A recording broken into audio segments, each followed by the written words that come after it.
Hi, this is Erica DELSIGNORE, and I'm the founder of Daily Lead Campaign, where we get you leads through social media, as well as get you on TV, which is our recent thing. Today you are watching my Great Minds, Great Marketing interview series. I am very fortunate to finally have Liam Abramson on my show. He is the founder of Highgate Global, a company he's had for quite a while, almost 10 years, wouldn't it be? What? More than 10 years. Yeah, 2005. Oh, fantastic. Okay, I just lose track of how long I've known you. So I want to thank you so much for being on our show today. I know we're going to be talking about how you have grown your business through events and how you get people there, as well as some of the really cool things you do, because we have lots of arts foundations out there. I know I'm connected with the people that would love to get more grants written for them, get more money to help their causes, and we're going to talk about all that today. Liam, welcome to the show. Thank you. Great to be here. Fantastic. So let's jump right in. I always describe you, and we were friends for a very long time, very good friends for a long time. I describe you as the 007 from South Africa because you've done so many things and you're so excellent at so many things. And by this I'm referring to being a professional cello player, to flying airplanes, to traveling all around the world teaching companies how to sell more and how to run their business and how to be great managers. I hope that I summed that up correctly. Yeah, those are great. It sounds great. I'll take it. So I mean, I started off actually in the arts business. I started off as you said, a professional cellist, and I was originally born and brought up in South Africa, and then spent about 28 years in the United Kingdom. I spent nearly coming up to 14 years now in the United States. And started off as a professional cellist, but then segued into the business side of the music industry. So I ran a couple of international music festivals, and then I taught business for the performing artists at university level, and that's what segued me into the consultancy piece. So from there, I went and worked in corporate consultancy, as you said, spending a lot of time helping organizations build their sales strength and build their leadership strength, and that's also what then gave me a lot of experience to develop my own business, Highgate Global, and that specializes in helping nonprofit organizations develop for the future. So, through strategic planning, through capability and capacity planning, through grant writing, through a sister organization that I run called Grants for Arts, we are a full-service boutique grant writing organization. But Highgate Global also does training workshops, and we've got a couple coming up in the near future.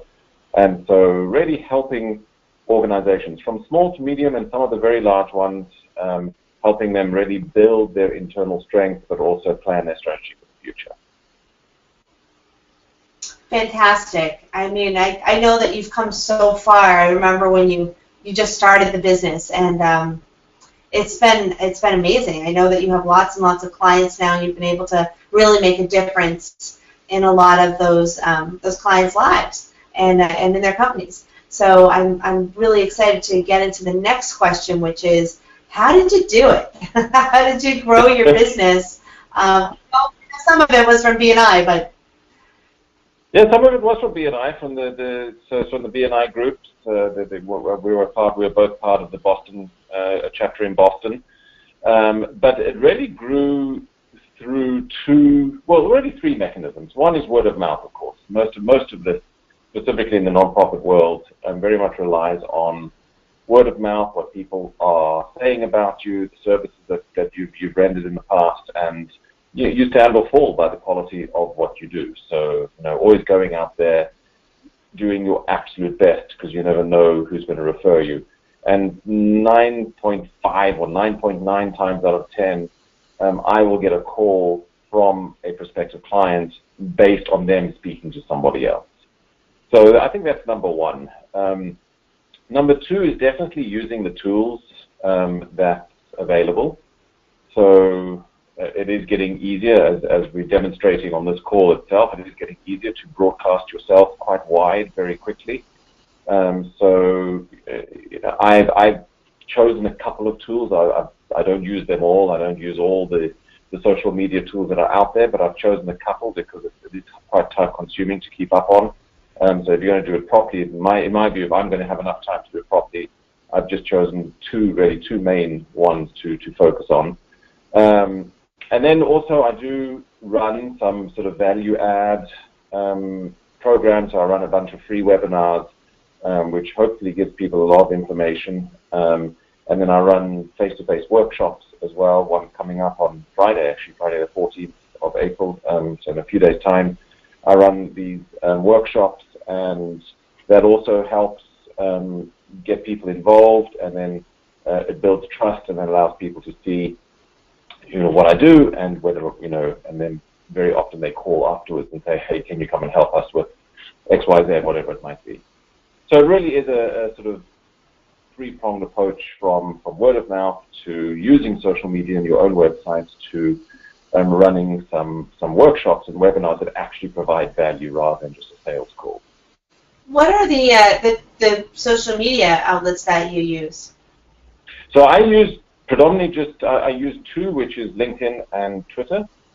And so I really just focus on those. But using those, I use them not just to do updates all the time, but I write a lot of blog posts, I write articles, I try and be as active as I can. I also, write things on my own website and then link that to Twitter and link that to LinkedIn. As far as running workshops are concerned, I actually use Eventbrite for that, so that's really great because they also broadcast things publicly. But it's just about getting as much exposure. They broadcast. Sorry? I'm sorry, you broke up a little bit. You said that they broadcast what? No, so Eventbrite also, Eventbrite also broadcasts when you sign up, when you list a workshop with them. They have their own broadcast network that sends it out. And it also appears relatively high up in Google rankings and things like that. So, I could always do more, but I'd like to, as I say, whenever I write an article on LinkedIn or I post something on Twitter, I'd like it to be something of value that people can actually use. So that's a little bit more time-consuming than maybe, just retweeting or putting in a bunch of links to other articles. So I try and spend a little bit of time on it each week, and it's slowly, creating brand awareness more than anything else. That's amazing. We'll have to talk about optimizing those blogs. I'm not sure if you are, but I know that the writing that you do is fantastic. So that I'm sure that you're giving a lot of value when you post those up, and they take a lot of time to write, I'm sure. Yeah, no, absolutely. So, and yeah, they're not. They could be more optimized. That's for sure. Because I know that there's a science to getting people to find your blogs, to be able to search for them, for using keywords properly. But I take my own personal viewpoint. It may not be the right one, but my own personal viewpoint is provide something that people actually want to read and that can actually help them, and hopefully that will just build that credibility and build that trust. Oh yeah, no, absolutely. I'm sure it does. So when you're talking about these different marketing strategies, one of the questions I always ask is, what combination of marketing strategies works? How do you use those marketing strategies all together? Do you typically put a link to your latest work, your upcoming workshops in your blogs, or it's pretty much Eventbrite kind of work on its own, and all the three pieces kind of work on their own to bring you separate results? So I try and link them all together. So if I do something on one, I try and link it to all the others. So for example, this morning I just sent out a blast from my website. So the system I use allows you to create a sort of like a constant contact, but it's actually built into the web service. So I sent out a blast, and then I linked that blast directly to Twitter. I linked that blast directly to LinkedIn. And so it all connects. So the same piece of information has 3 times my own mailing list, my Twitter contacts and my LinkedIn contacts. So it tries to, provide 3 opportunities for one particular mailing to be seen. So, and when I write a blog post, I do the same thing. Or if I write, sometimes I just write an article directly onto LinkedIn, and then I'll cut and paste that article and put it onto my website as a blog post. So I try and link them all together as much as possible. One other thing you could do is put that article in. You can be in a lot of groups on LinkedIn. So there's 50 groups, and the strategies we use is to put the optimized posts on all 50 groups. Even just a link back to your original post on LinkedIn sometimes get you some more hits. But that's really good. I've been shouted at a few times by people in groups in LinkedIn because every group has its different rules, and if they perceive you're trying to sell something, then they shout at you and all the stuff. So I've had mixed success with the groups, but actually just posting it to my network. And I've got not a very big network, I've got like 750 people, but predominantly those 750 are linked to the non-profit industry, one way or another. So hopefully that's. But one thing I noticed is that when I track the Eventbrite, so I'm just, as I said, I've got this workshop coming up on Friday, and when I look at how people heard about the workshop, when it's tracked on, pretty much 90% of it comes from the mailing I do directly from my own website. So that's still probably the most powerful marketing tool that you can have, is your own website and how you drive people to it. Absolutely. I get yelled at occasionally too on those groups, but I just get in any group. I'm like, you're dispensable. You think I can't replace you? I do. There's a million groups. I'll find another one. But yeah, so I find on Facebook it's more annoying with the groups and being able to post stuff in there, because they all have rules. I was just like, I forget them. But yeah, so that's fantastic. I mean, I think that's really good, and it's important for the listeners to hear this. So many people aren't doing any of that. So if you at least put the blog out, I do 3 times a week now, and I put it everywhere. But even if you just did like 1 post per social media platform, and you had 2 or 3, you can link them all together. And then at the end, or even at the beginning, hey, check out our upcoming workshop, check out this, check out that. It's not too annoying if you give them a lot of great content and it's just 1 sentence. So that's to be what I do, but I think that's fantastic. So how big are the workshops typically? Well, I try and restrict them to about 25 people per workshop, simply because then we can really spend it. Then it's no longer a lecture. If you have more than 25, it basically turns into a lecture. And what I like to do is keep it still very much as a workshop. So I've actually just added 4 more seats to this one coming up, simply because there's been such amazing demand. But I try and keep them as maximum of 25, so that we can actually do some work, and I can deal with each individual person. How often do you do these? Well, I haven't done it for a little while, but I'm running about 2-3 webinars every month. I'm running 2 free webinars, and I'm trying to structure 1 face-to-face workshop once per month. And most of them are running currently in Boston. I've got some great relationships with local non-profit organizations that provide me with some space to run the workshops, so that works pretty well. How are you driving traffic to your webinars right now? The webinars, again, just through my website, through mailing, through my own mailing list, through LinkedIn, through Twitter.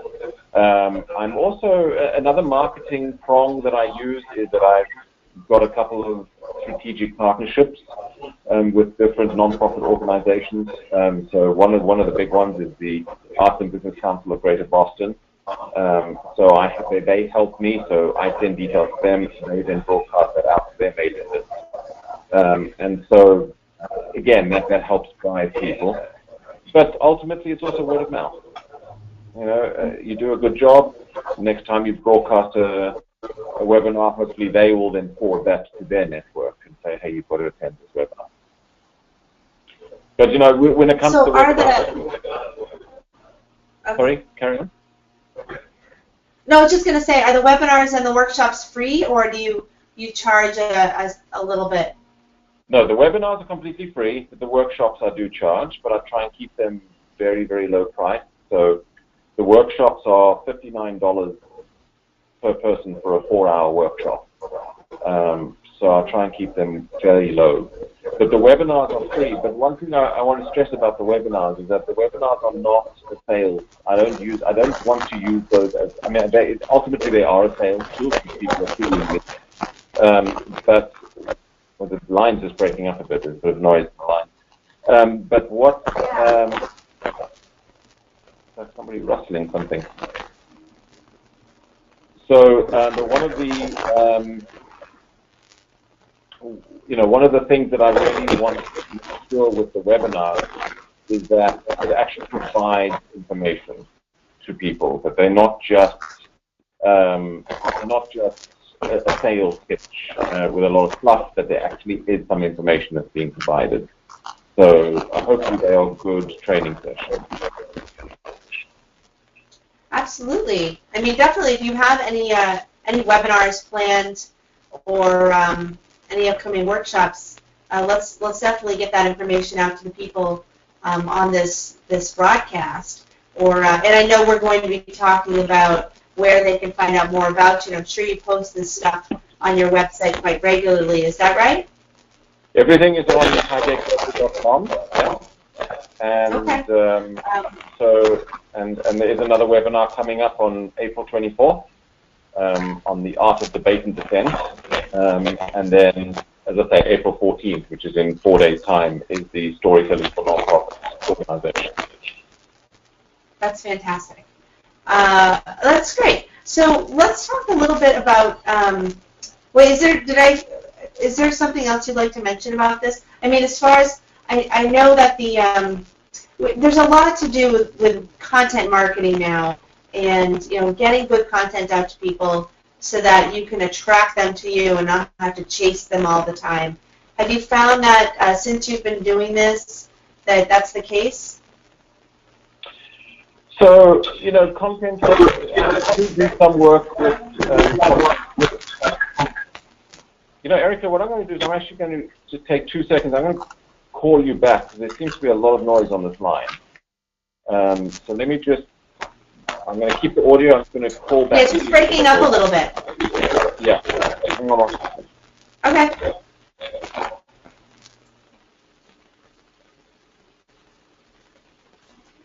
I'll see you in a minute.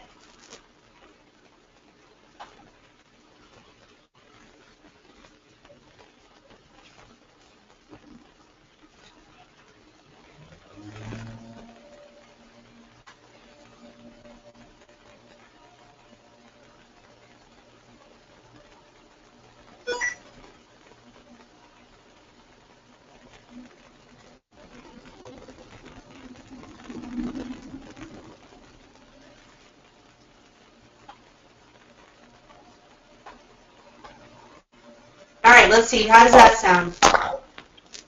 Yeah, I think that's a little bit better. Yeah, can you hear me? Yeah. Yeah. Yeah. Okay, perfect. I think that's better.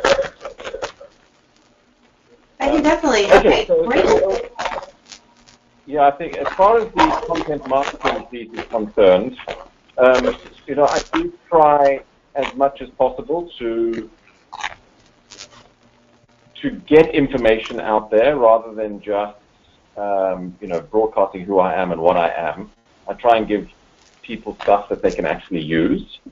I don't think as much has been driven to me through that other than just raising the brand awareness. And I think that's quite important as well, because when you say Highgate Global, people have heard about it. They maybe don't know where or why, but at least the brand is out there. But the majority of my referrals comes from either me, doing a webinar or doing a workshop, but then also these strategic partnerships that I have with organizations like the Arts and Business Council. so that, that people go to them and then they refer them. And a referral is always great because that shows trust as well. Absolutely. Hey, why don't you tell us a little bit about the sister company while we're at it? Yeah, so Grants for Art is a relatively new organization that I've just created.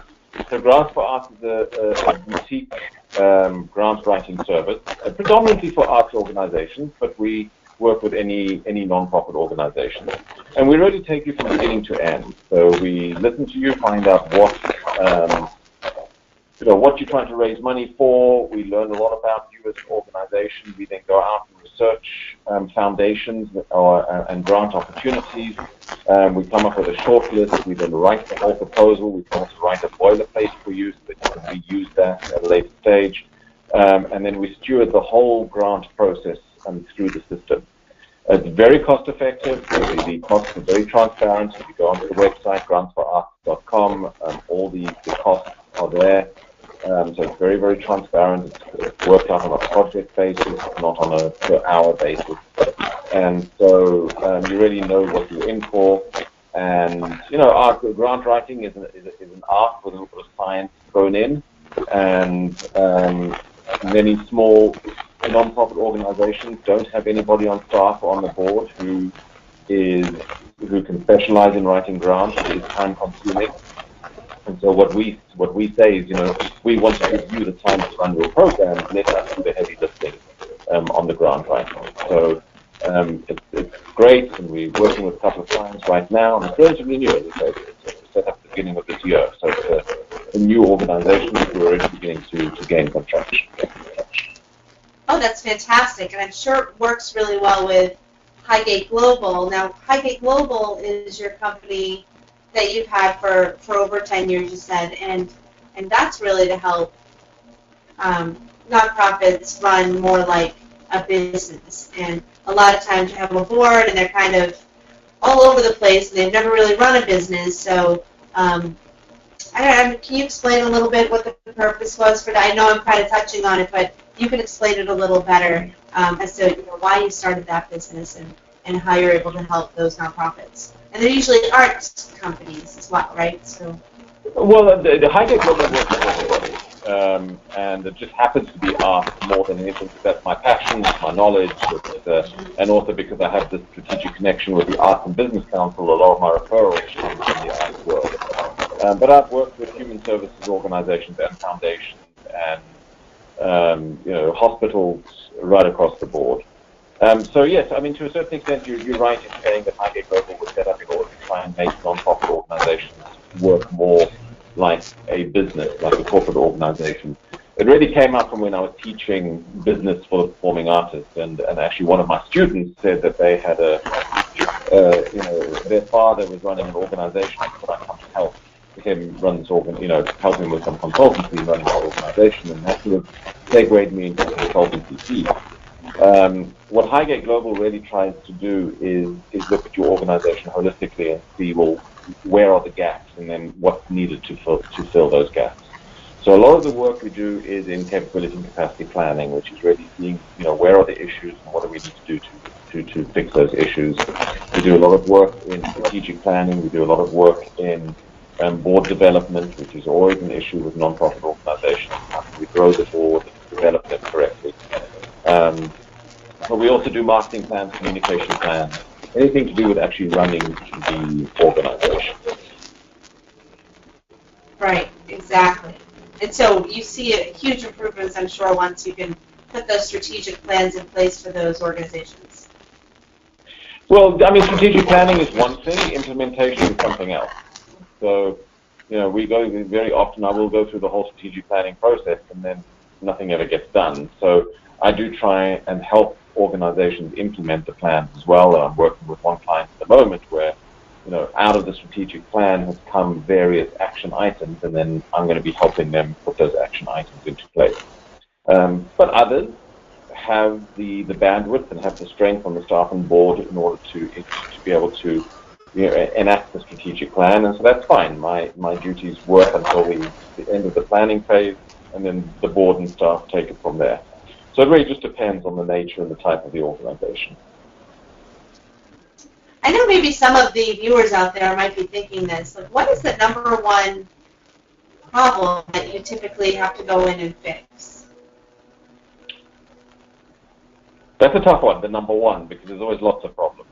But I think the top two, well, maybe the top three problems. Number one probably is board.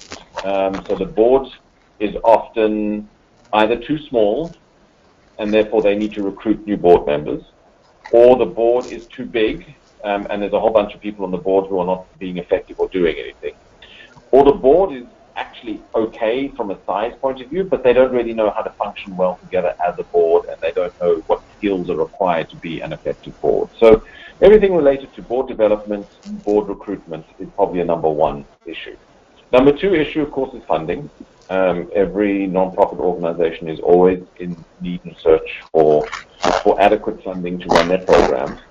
And so that's something, and it's an ongoing process.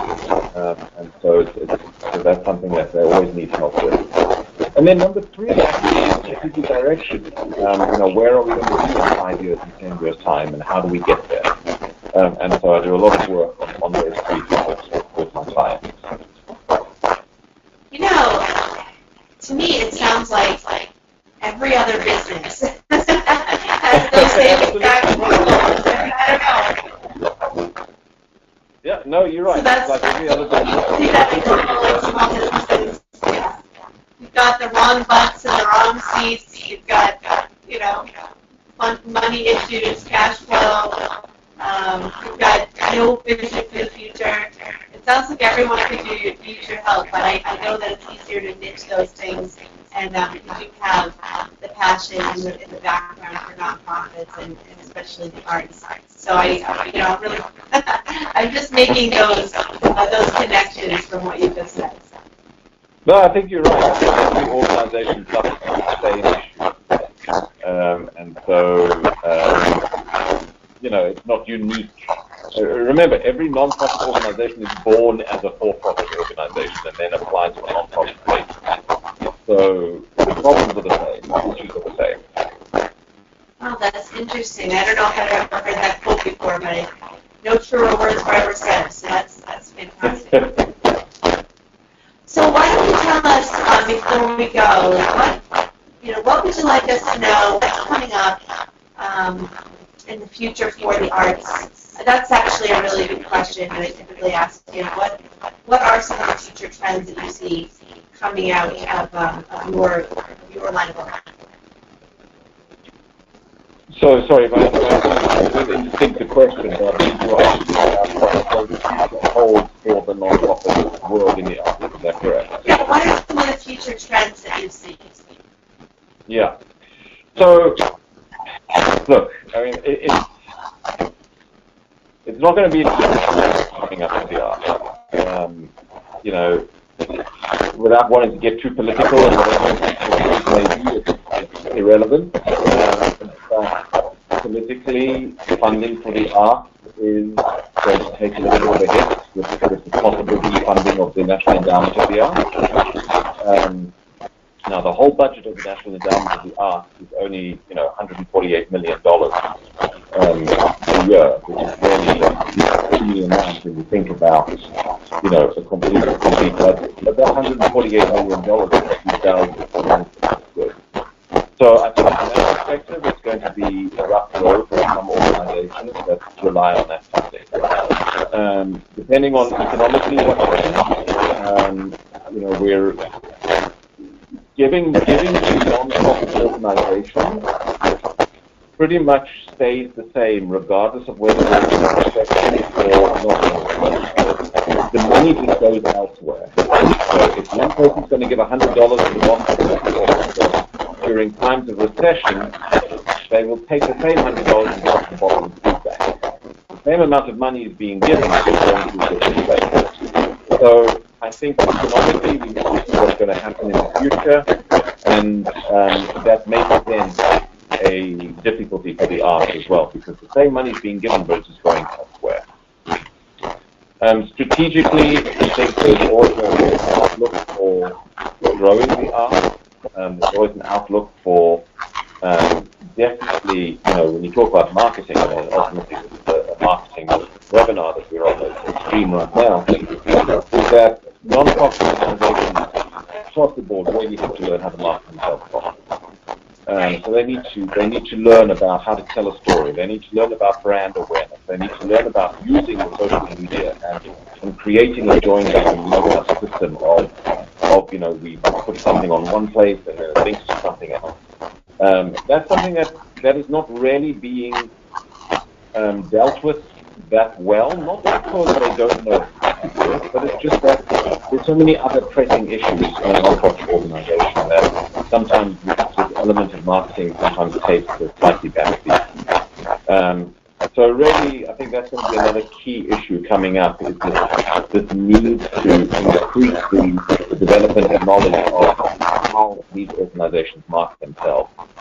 In exactly the same way as you set up a for-profit organization, what is my brand, and what is the relationship I want to create between myself and my user and my customer, and how do I tell the story about that branding story? And non-profit organizations need to be thinking along the same lines. So I think those are some of the key challenges that are going to impact not only just the arts industry, but non-profits in general. Absolutely. I know it is definitely a serious time. Definitely we don't get into politics, but you can't help but just see what's happening with the money and how you're going to have less of it. That's all. And so you're right. They're going to be really relying more on the private sector, people that are giving their own donations. So, and that is an interesting trend that you talked about, how now the money is going to go from the arts to food banks and more helping people, humans, I guess, get through the tough time that they might have to deal with. So, yeah, that's good. It's good that you're out there teaching them how to get more grants, and hopefully there'll be more of that grant money available privately, since it's not going to be from the government as much anymore. And so you've got your work cut out for you. Yeah, well, I mean, whatever help, whatever value I can bring to clients, I do this not because it's my business. I do it because I actually have a passion for it, and I enjoy helping clients, and I enjoy seeing them succeed. And there's nothing better than seeing, one of my top clients is the Boston Children's Chorus, and when you see that they're singing at Fenway Park to open, the baseball season, and you know that you play a small part in trying to, building their future. That's why.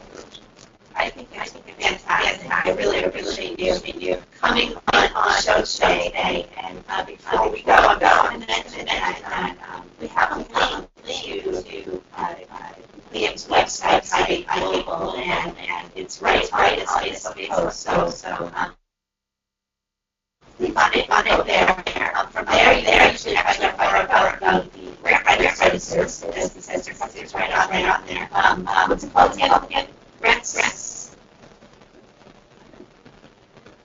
Sorry, that was very. It's very loud. So so it's just the audio. The question you were asking. I think you were talking about links to Highgate Global and Grants for Arts. Is that correct? Yes. Have it right. Okay. Yeah. Let me get back there. So it's for arts. So we go to Highgate Global is above. You'll see grants. So that's correct. Find out about they do, and certainly contact me through the website. Conversation is always new. Conversation is free, right? I think that, good question. I think that's correct. You can go to highgateglobal.com and there's a link to Grants for Arts, but you can also contact me from either of those websites, and no problem at all. I to say that he's one of the most brilliant business people that I know. I mean, for years, always on the cutting edge of technology used, and just brilliant to talk about so many topics. Actually having a library for video. So always having a conversation with Liam. I'm sad that you understand he was really more. I really appreciate information, and we will clean up the audio that will write on this. Better wording from later. So we'll put the log file in the next weeks on this topic about today, and start writing. But we were able to really talk about some of the issues and the things that are holding our arts. And my neighbors are doing a lot on the yard right now. Some that audio going on. But I want to thank you again for leaving on today. I really appreciate it. Well, thank you very much, everybody. I'm having a little bit of problem with the audio, so maybe what I'll do is just quickly dial back in again to see if that cleans it up a little bit. We're gonna block out the Okay. I'm just gonna say this has been during the daily interview with and the founder of I Global, and you're watching my great interview series where experts from around the world here to talk about what they do, and it's time to do what we're doing. Great, thank you very much. All right. Let's see if I can talk to you soon.